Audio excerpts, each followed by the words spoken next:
आणि ते झुरळ किती ताकदीचं आहे हे न्यायमूर्ती सूर्यकांत यांच्यामुळे जगाला कळलं. त्याच्यामुळे यापुढे आळशी बेरोजगार झुरळांना, दोन पायांच्या झुरळांना या देशामध्ये चांगले दिवस येणार आहेत आणि दोन पायांची झुरळं ही सरकारला सळो की पळो करून सोडणार आहे. सर, याच्यामध्ये दोन मुद्दे, न्यायव्यवस्थाच्या बद्दल प्रश्नचिन्ह उपस्थित केला आणि जो निवडणूक आयोग निष्पक्ष निवडणुका घेतो. बघा, झुरळांनी, मी त्या झुरळ पक्षाचं जाहीरनामा वाचला. ते जे अभिजित दिपके आहेत सध्या बोस्टन विद्यापीठामध्ये शिकत आहेत. मी त्यांची काही भूमिका पाहिल्या, समजून घेतल्या.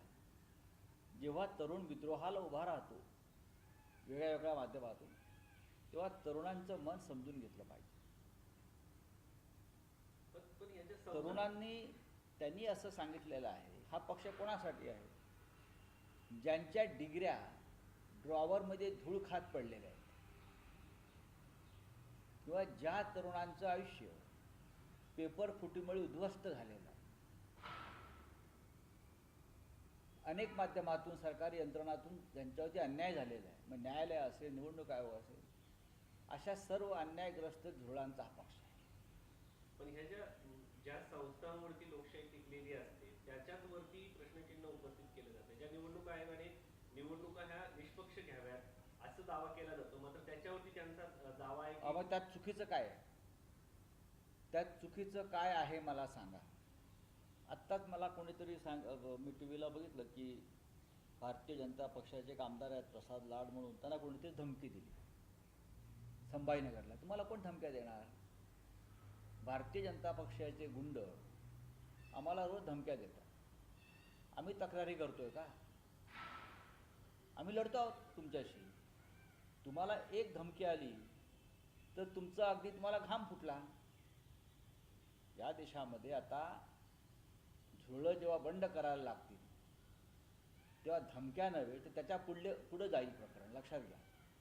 तेच प्रसाद लाड म्हणतात की मराठा समाजाला आरक्षण देण्याचे काम उद्धव ठाकरे आणि पवार यांच्यासारख्या शंड पक्षाने केलं नाही. कोणत्यासारख्या शंड पक्षाने? मग हे कोण आहे? तुमच्यासारख्या आणि पवार साहेबांच्या पक्षासारख्या. नाही बघा, असं आहे की हे किती मग शंड आणि नपुसंक आहेत हे गेल्या 2 दिवसात या देशाच्या प्रधानमंत्र्यांनी दाखवलेलं आहे, ऑपरेशन सिंदूरपासून. तुम्हाला धमक्या काय येत आहेत? मुळात माझा विश्वासच नाही की सत्ताधारी पक्षांना अशा प्रकारे. अहो, त्या माणसाची सिक्युरिटी किती आहे बघा तुम्ही. स्वतःच्या 25 गाड्या, सरकारच्या 4 गाड्या, आणि तुम्ही काय असं महान राष्ट्रकार्य केलं महाराष्ट्रासाठी, देशासाठी, समाजासाठी? असं काय केलंय तुम्ही काय भगतसिंग, राजगुरू, सुखदेव आहात का? कोण आहात तुम्ही? तुम्ही आमच्या पक्षाला शंड म्हणताना स्वतःच्या लेंग्याची नाडी सोडून बघा तुम्ही कोण आहात. ते प्रसाद लाड जे मनोज जरांगेंना टीका करताना भेटायला चालले जातात.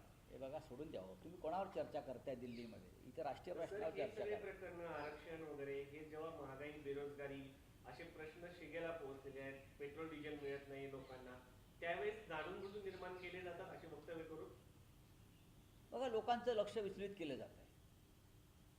हे सगळे लोक, भारतीय जनता पक्षाचे लोक जे आहेत, हे महाराष्ट्र असं देशभरामध्ये ज्या रांगा लागलेल्या आहेत, पेट्रोल, डिझेल, रॉकेल, LPG, त्याच्यावरती मत व्यक्त करत नाही. मग मला सांगा ना, काहीच होत नाही आहे. तर अल निनोचा प्रभाव राहील असं सांगितलं जातंय. आणि काल महत्वाची बैठक देखील त्या ठिकाणी झाली, पाहायला मिळालं. तर लोकांना कर्ज, शेतकऱ्यांना कर्ज दिली जात नाही कारण 30 जूनला कर्जमाफी होणार आहे आणि हंगाम तर सुरू झालाय, मशागतीला पैसे नाही, बँका कर्ज देत नाही, अशी परिस्थिती आहे. सरकारने काही घोषणा केलेल्या आहेत. सरकारने केलेल्या घोषणांचा जर तुम्ही अभ्यास केला तर सरकार किती फसवा आहे हे तुम्हाला कळेल. सर, संजय शिरसाट जे राज्याचे मंत्री आहेत त्यांनी विधान केलं की पवारांचा, अजित पवारांच्या पक्षातील काही लोक बाहेर सोडून जातील अशा पद्धतीने. त्यांचे पक्षाचे लोक, हो, मग त्यांचा पक्ष का टिकणार आहे का? अमित शहा आणि देवेंद्र फडणवीस कोणताही पक्ष टिकवणार नाही, हे तुम्हाला मी आत्ता सांगतो. हां हां ठीक आहे, ठीक आहे. हां बोलिए. कॉकरोच पार्टी का अकाउंट सस्पेंड कर दिया है. देखिए, कॉकरोच पार्टी से सरकार डर गई. ये सरकार ऑपरेशन सिंदूर करने वाली सरकार, हाँ, कॉकरोच से डर गए, भारत के युवाओं से डर गई, वो भी आलसी और बेरोजगार. बोलिए. सर, तुम्ही काल इटलीच्या पंतप्रधान नरेंद्र मोदींच्या इटलीच्या दौऱ्यावरती ट्विट केलेलं मी आहे. काल मगाशी बोललो राहुल त्याच्यावर. गांधी का कहना है कि मोदी जो है वो बाहर रील्स बनाने में बिजी थे, जबकि यहाँ बच्चे जो है परेशान है. पेपर लीक और जो मार्किंग इस बार 12th के लिए हुई है, ऑन स्क्रीन मार्किंग, उसको लेकर काफी परेशान है बच्चे परेशान है, लेकिन सरकार परेशान नहीं है. सरकार को परेशानी होनी चाहिए बच्चों का दुख देकर, लेकिन सरकार परेशान नहीं है. सर, एनडीएचे जे दिग्विजय सिंग यांच्या अध्यक्षतेखाली बैठक पार पडली संसदीय समितीची, त्याच्यामध्ये एनडीए मान्य करायलाच तयार नाही की पेपर लीक झाला म्हणून. ते म्हणतात की सीबीआयच्या तपासात जर ही गोष्ट लीक अरे, झाली, मूर्ख लोक आहेत ते. या देशात आणि तरुणांचं वाटोळं केलेलं आहे या लोकांनी. बरं, केंद्रीय शिक्षण मंत्र्यांचा राजीनामा घेतला पाहिजे. महाराष्ट्रात पेपर फुटले, राज्याच्या मुख्यमंत्र्याने जबाबदारी घेतली पाहिजे. काय करताय? हां, तुम्हाला धमक्या नाही, ते तुम्हाला रस्त्यावरती आणून लोकांनी जाब विचारला पाहिजे. तो कल कमेटी ने भी कल बुलाया था एनडीए चीफ को, पार्लियामेंट कमेटी के सामने भी उनसे पूछताछ की गई है. आपको लग रहा है कि कुछ हल निकल पाएगा? कोई नहीं हल निकलेगा. हे नमक छिड़कने का काम है. नहीं, उससे कुछ नहीं होगा. ये जो पेपर लीक मामले के जो सूत्रधार है, ये भारतीय जनता पार्टी के लोग हैं. इस देश की सभी यूनिवर्सिटीज़, उनके वाइस चांसलर्स, ये भारतीय जनता पार्टी के अपॉइंटी है ना, नॉमिनी है. ये जो यूपीएससी है, नीट है, उनके चेयरमैन है, ये बीजेपी के लोग हैं सब. तो आप क्या कर सकते हो?